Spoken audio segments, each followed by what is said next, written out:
Before we crack open tonight's cursed can of content, I just want to say a big thank you to all our subscribers, and an extra sinister shout out to the loyal members of the Sinister Elite. You legends help keep the darkness alive. If you're enjoying the stories and want to take it a step further, hit that like button, make sure you're subscribed, and consider joining the Sinister Elite by clicking that join button below. Members get access to creepy custom emojis and exclusive Sinister Elite badges that level up the longer you survive with us. It's like loyalty, but spookier. All right, lights off, headphones in, and let's summon something we'll all regret.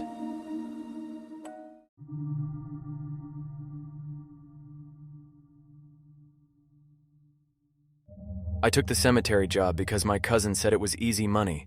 His definition of easy: sit in a drafty shack from midnight to sunrise, drink burnt coffee, and make sure the dead stay put.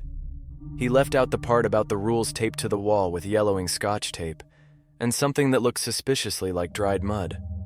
Or not mud. The list was handwritten in blocky, nervous letters. Never unlock the south gate, no matter who's knocking. If a mourner visits after midnight, don't look them in the eyes. When the bells toll at 3:33 a.m., don't check which grave it's coming from. Never count the graves. Underneath, someone had doodled a smiley face with X's for eyes. Fun. I called my cousin. Is this like a prank? Initiation hazing? You guys boo me and post it on Instagram? He yawned. Just follow him, Jay. You'll be fine. Keep the thermos hot. Oh, and bring bread to toss to the crows. They get touchy. Crows? You heard me? Click. Fine. Whatever. I set my thermos down, ran the space heater, and did a patrol with the rickety flashlight they issued me, the kind that looks like it came free with a tank of gas. The cemetery stretched out in gentle, snow-paled humps, marble stones leaning like tired teeth. The wind combed the cedars and brought the smell of old flowers and damp stone. It wasn't terrible. It was almost peaceful, in a nobody's texting you because everyone here has unlimited plan, eternity kind of way. I met the crows by accident. A huddle of 5 hopped along the fence like a line of tiny undertakers. One pecked the toe of my boot. I found a crouton packet in my backpack, don't judge me, and shook it out. They ate like they'd been waiting for me specifically. Do not tell me you have names, I muttered. They stared. One tilted his head as if to say, bread now, philosophy later. Back in the shack, I scanned the security monitor. 4 cameras, black and white, each with that jittery live TV look that turns every shadow into a suspect. The Southgate camera was labeled with a crooked piece of masking tape and a Sharpie. South. Do not open. Someone had drawn a little hand knocking beside it. Hilarious. Midnight became 1:12 a.m. I ate a gas station burrito that fought me like it had unresolved childhood trauma. The wind moaned. The heater clicked. The monitors hummed. I started to feel cocky. Like, okay, maybe the rules were a spooky memo to keep rookies from napping. I even thought about counting the graves for a second just to dunk on Rule 4. But then I imagined the crows shaking their heads at me in disappointment, and I let it go. At 1:47 a.m., my radio fizzed to life with a whisper that could have been feedback, or it could have been a voice saying my name. Justin. I froze. Dispatch? Static nothing. Cousin, if you're messing with me, I swear on the crows. The Southgate camera flickered. A shape stood just beyond the iron bars. A person, definitely. Maybe a woman in a coat, maybe an old man in a blanket. The camera was too grainy to tell, but I could make out a pale face. The figure raised a hand and rapped on the bars. Even with the glass shut and the heater going, I heard it. Knock. Knock. Knock. I swallowed. Rule 1. Never unlock the south gate, no matter who's knocking. The figure pressed closer, face almost touching the bars. The camera smeared their features like a thumbprint, but I caught the suggestion of a smile that didn't reach the eyes. Actually, I couldn't see the eyes at all, just blanks. Hey! I lifted the mic and immediately realized I had no idea what the correct cemetery guard phrase was for shooing away midnight gate knockers. We're, closed. The figure tilted their head. Another knock, polite as a salesman, knock knock, then 3 faster, impatient beats, knock knock knock. I looked at the shack door. Locked. My keys hung on a nail by the rules poster. The south gate key was heavier than the rest and etched with a tiny cross. My hand hovered near it, more out of habit than intent. I was not opening anything. The radio fizzed again. Cold, something breathed. Or maybe the heater coughed. I could not tell. The hair on my arms sat up like it had something to say. Sir or ma'am, I tried.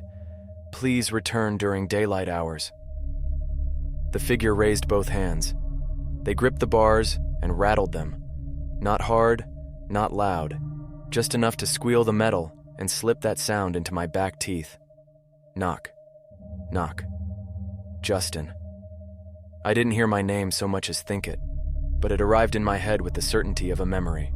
Open. Nope. I turned the volume down on the monitor and nearly choked on air. The face on the screen had pressed so close to the lens that the picture was nothing but skin, blurred, stretched, almost translucent. I could see something moving underneath, like minnows flicking beneath ice. The heater clicked off. The shack's little window frosted at the edges as if someone had breathed on it from outside. Except the outside air was still, and there was no one by my window. Right? Knock. Not from the gate. From the shack door. Soft, careful knuckles. The kind you use when the person inside is sleeping and you're trying not to wake them. I stared. The south gate camera still showed the figure at the fence. The shack door rattled gently again, and this time, there was a whisper through the wood. It's cold. I stood up too fast and the chair scraped, loud enough to make me wince. The crows started cawing somewhere out in the dark, one high shriek followed by 3 short calls, like an alarm code. I grabbed the flashlight and pointed it at the door as if the beam could ask brave questions on my behalf. Who's there? I said, immediately hearing how dumb that sounded in a graveyard. Silence. Then, incredibly, a different sound. A small, wet cough. A child's cough. The kind you hear in pediatric waiting rooms and cartoons. Help, a little voice said. Please. Every warm instinct I'd ever had tried to throw itself at the handle. My hand twitched toward the lock. Rule 1 wasn't about the shack door, I rationalized. It said the south gate. I could open the door a crack, check, be a decent human. The rules on the wall rustled. No breeze. No reason. Just that cheap tape creaking like the list had taken a breath. My flashlight slid off the door just enough to catch Rule 2. If a mourner visits after midnight, don't look them in the eyes. I thought about the face on the camera, how it had no eyes to meet. My stomach folded itself into origami. I kept the lock shut. The little voice outside tried a different tack, almost sing-song, almost teasing. Justin. Bread for the birds? Bread for me. The last word rolled too long, sugar turning to syrup. I edged back to the monitor. The figure at the south gate was gone. Okay, I whispered to the empty shack, to the crows, to the heater that refused to turn back on. We are not opening anything. Something tapped the window glass by my face. A pale fingertip, curved nail, tap tap, like it was counting out a beat only it could hear. I didn't breathe. I didn't blink. I stared at the rules until the words swam. 3:33 a.m. Don't check which grave. I checked the clock. 3:32. The bells began to ring, not from the chapel on the hill, deeper, older, like someone tugged on the earth's bones. Ding, ding, ding. Every instinct screamed at me to throw the door open, run into the rows and prove none of it was real. Instead, I gripped the desk edge and pinned my eyes to the scuffed linoleum and waited for 3:33 to finish tolling. The last bell faded. The knocking stopped. Then the radio crackled with a voice I knew, my own, my exact pitch and impatience, speaking from somewhere inside the static. Be a decent human. Open the gate. The south camera flickered back on. The face was closer, and this time, it had eyes. By the time the last bell faded, my palms were slick. I wiped them on my pants and felt how cold the fabric was. The heater was dead and my breath puffed in front of me like smoke from a dying fire. The monitors crackled, a rolling hiss like someone crumpling cellophane. The face on the Southgate camera wasn't just closer, it was inside the gate now. The bars stood behind it like ribs. It stared into the camera with those new eyes, huge, glassy, and full of something that wasn't reflection. I couldn't tell if it was a man or a woman or a trick of bad video. I just knew it was smiling. I reached for my cousin's number and the phone flickered. No signal, even though I'd had full bars earlier. Of course. That's how horror nights work. The crows outside shrieked again, a short, long short code like Morse. It sounded like run. I snatched the flashlight and stepped to the shack door. Rule 1 still sang in the back of my skull. Never unlock the south gate. Rule 2 screamed louder now. Don't look them in the eyes. The radio hissed. Bread for the birds, bread for me. My own voice, but stretched, like a cassette slowed down. I cracked the shack door just enough to stick my head out. The air had changed. It didn't smell like wet grass and cut flowers anymore. It smelled like cold stone cellars and open graves. The sky above was still black, but the clouds had gone flat, pressed against each other like heavy books. Down the path, the south gate yawned open even though the key still hung on the nail by the rules list. The figure was gone. Nope, I whispered. Nope, nope, nope. Then movement. Not the figure. Something else. At first I thought the marble angel by the main path had shifted, just a trick of light. But then it moved again. The wings twitched, dusting off a century's worth of moss. The angel's head turned slightly, stone lips parting like it was trying out a word it had never said aloud. I backed into the shack and shut the door quietly. My cousin had joked about bringing bread for the crows. He had not said anything about living statues. The monitor for camera 2 lit up. A row of stones near the veterans section. Except there were people kneeling there, all in black. Hooded, hands clasped. Mourning. Rule 2. If a mourner visits after midnight, don't look them in the eyes. The camera glitched, and for one frame all of them were staring straight up into the lens. Their faces were blank. No features at all. Just skin stretched smooth like clay waiting for a sculptor. I dragged the desk chair against the shack door handle. Not much of a barricade, but it made me feel like I was doing something. The bells rang again. Not at 3:33 this time, but a single deep toll, like a test note. The ground shivered under my boots. The crows cawed, frantic now. I glanced at the window and almost screamed. They weren't on the fence anymore. They were lined up on the roof of the shack, 5 dark heads staring down at me, beaks open. Something brushed the window. A pale hand. Then another. And another. Small fingers. Child-sized. Pressing against the glass, leaving frost prints shaped like petals. The radio fizzed, and a chorus of voices. My voice, the child's voice, my cousin's voice, whispered all at once. Count them. Count the graves. Count with us. Rule 4 on the wall pulsed like it was alive. The tape peeled back and slapped itself down again with a sound like a heartbeat. I ripped the paper down.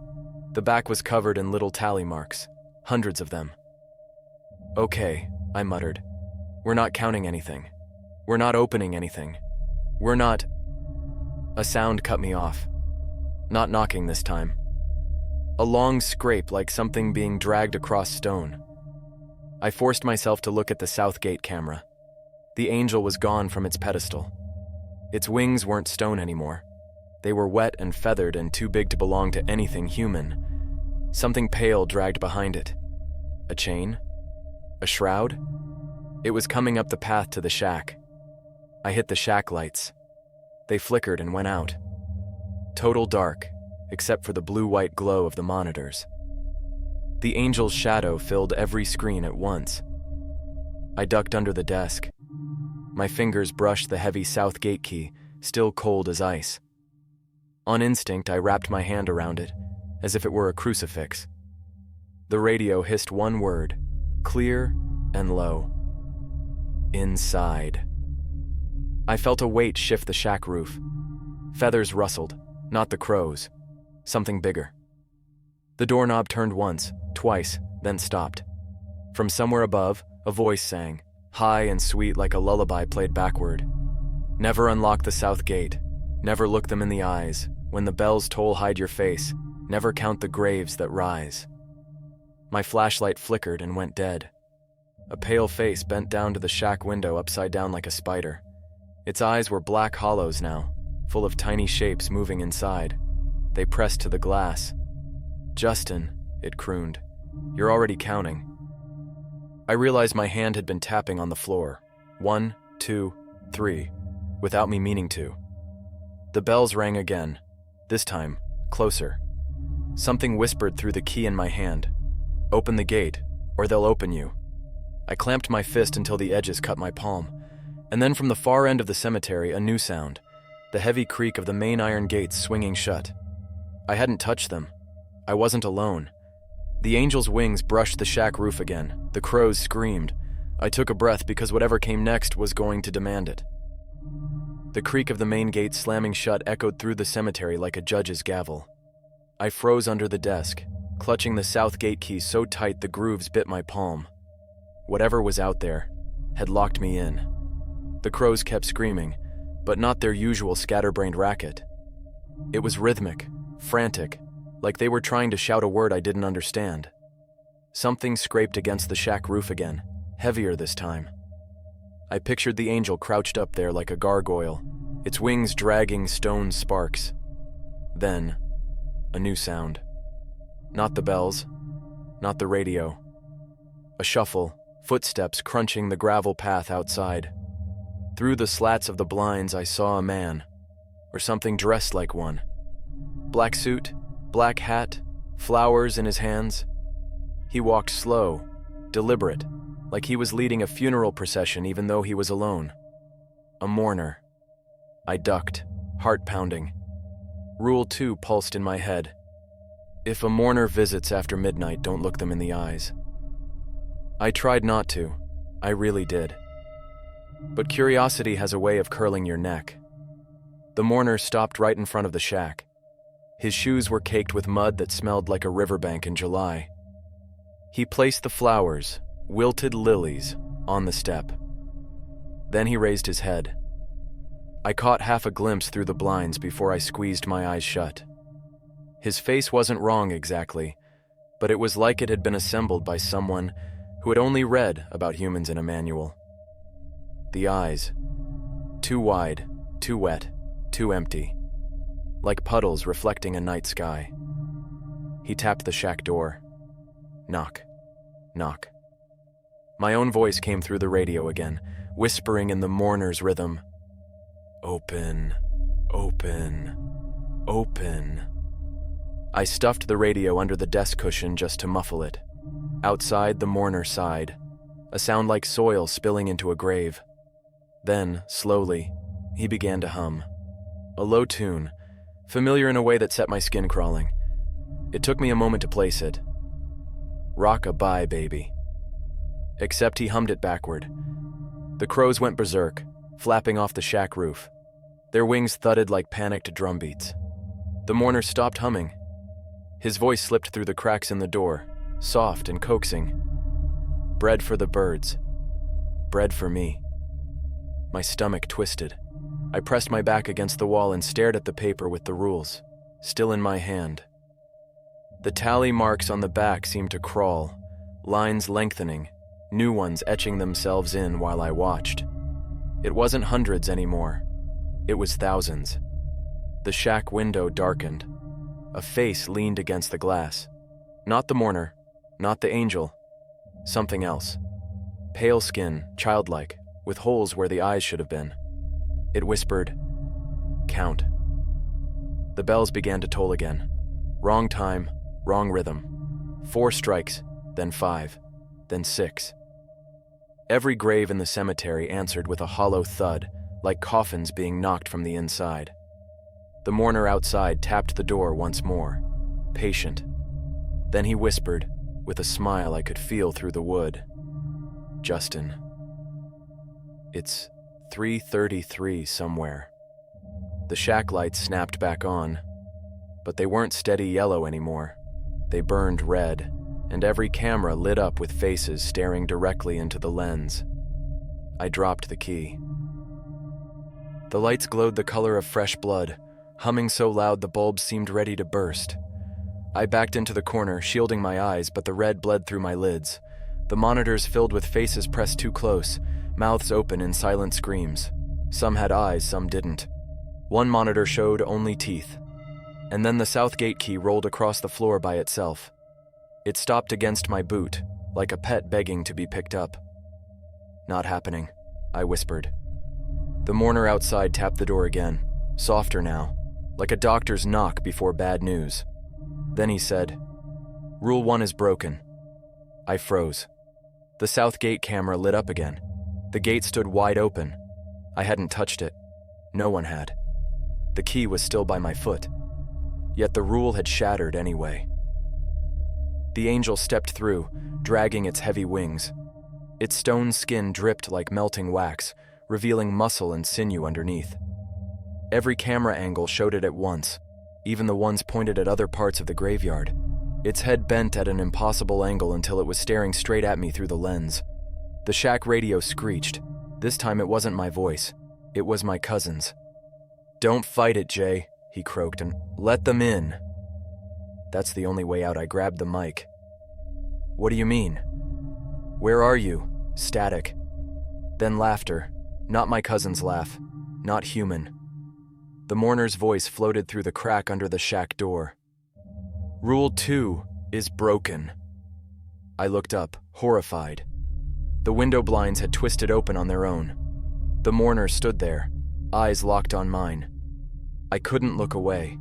His pupils stretched like ink dropped into water, filling every inch of my sight. In his gaze, I saw rows of graves yawning open, dirt spilling out like sand. I saw crows tearing at something pale and writhing. I saw myself, not standing, but kneeling among them, tallying with shaking hands. I wrenched my head to the side, breaking eye contact so hard my neck popped. The mourner only smiled wider. "Rule 3 next," he whispered. The bells tolled. Not once, not twice. They rang out in frantic sequence, faster and faster, until the sound became a roar. Every grave thumped in unison. Don't check which grave. I couldn't help it. The monitors forced me to look.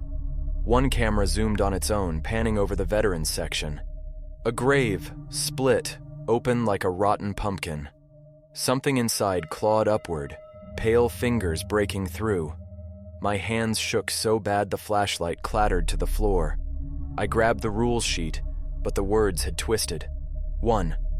The south gate is open. 2. The mourner sees you. 3. The graves are rising. 4. Count them. Count them. Count them. The shack door creaked as the mourner pushed it gently. Not with force, just waiting for me to give up. Behind him, the angel's wings blotted out the moonlight. The key on the floor rattled, vibrating against my boot like it was alive.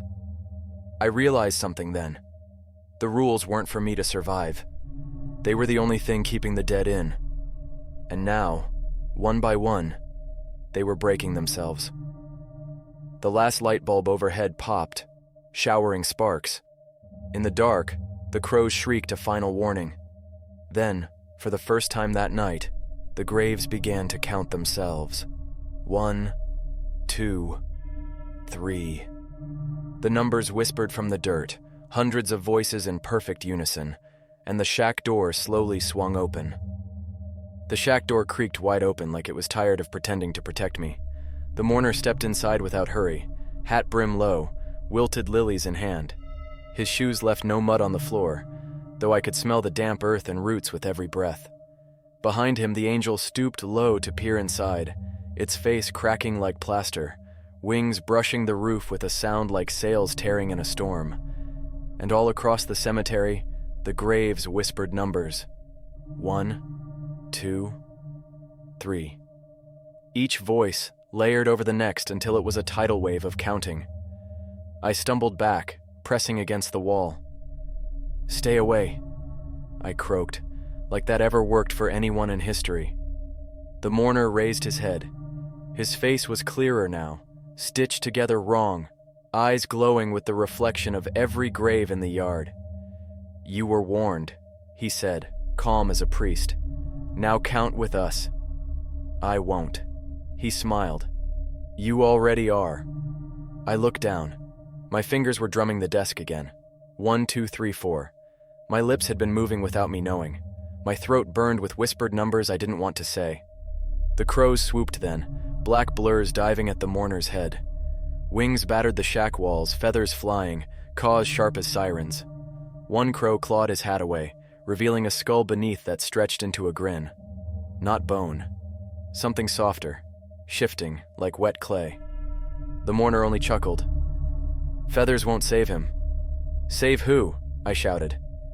The answer came from the radio, my cousin's voice again, panicked, gasping. They've got me, Jay. I broke the rules. I counted. The line dissolved in screams and then silence. The angel leaned down, shoving its face through the shack window.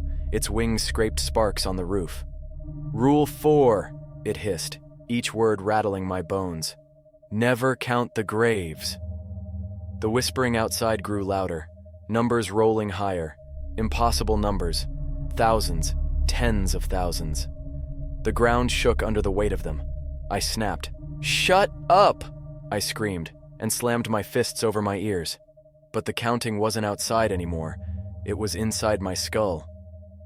Tally marks carved across my mind like they had been on the back of the rules sheet. The mourner leaned close, voice soft as soil falling on a coffin lid. There's only one way to end it, Justin. One final rule. Write it. Seal it. Or count forever. The paper in my hand curled, edges blackening as if waiting for me to add something new. The crows flapped harder, shrieking over the noise. One landed on my shoulder, beady eyes wide. For a second, I swear it nodded toward the pen on the desk. The graves roared their numbers. The angel bared its dripping teeth. The mourner held out the wilted lilies like a mock offering. I picked up the pen. The paper pulsed under my hand. My hand began to write on its own. Rule 5. I didn't even know what the words would be until they were there. The lights snapped back on. The counting stopped mid-number, choked off like someone had cut the power. The mourner hissed. The angel shrieked, wings cracking. The graves groaned like 1,000 doors slammed shut all at once. And just like that, silence. The crows fluttered to the floor, watching. The mourner glared at me, eyes sinking into nothingness, then vanished into dust. The angel crumbled, wings folding in on itself until only broken marble remained outside. The air lifted. The cold left my bones. I stared at the paper. My hand still shook, but the words were there, scrawled in my handwriting I didn't remember making. 5. Never quit the job. The silence after the chaos was worse than the screams. My ears rang like I'd been standing next to a cannon. The shack smelled like burnt paper and cold stone. The rules list sat in front of me, smoldering slightly at the edges, but that new line stood out sharp as a knife cut. 5. Never quit the job. I didn't remember writing it. My hand still tingled, like the pen had shocked me. The crows had gone quiet, lined up on the desk now, 5 sets of black eyes staring at me as if waiting to see what I'd do next. The monitors flickered once, then steadied. The south gate was closed again. The angel was back on its pedestal, stone and unmoving, though one wing was cracked. The mourner was gone, only the wilted lilies left on the step. For a heartbeat, it looked normal. Just a cemetery at night.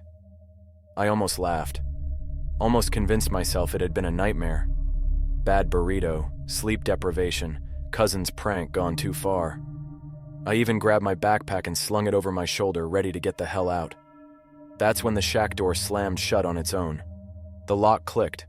The crows cawed once, sharp and final, like a judge delivering a sentence. I tried the handle. Wouldn't budge. I tried again. Harder. The key on the nail rattled but didn't fall. The paper with the rules slid across the desk toward me, stopping inches from my hand. 5. Never quit the job. The words pulsed like veins under skin.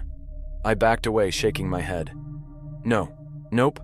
You can keep your haunted time clock. I'm out. Fire me, arrest me, whatever. The lights flickered red. The bells tolled once, deep enough to rattle my teeth. On the monitors, Graves began to stir again. The angel's head twitched, stone neck cracking as it turned slowly toward the camera. The radio fizzed to life. My cousin's voice again, ragged, broken. Told you, Jay. Easy money. Easy. Forever. My stomach dropped. Forever, I whispered.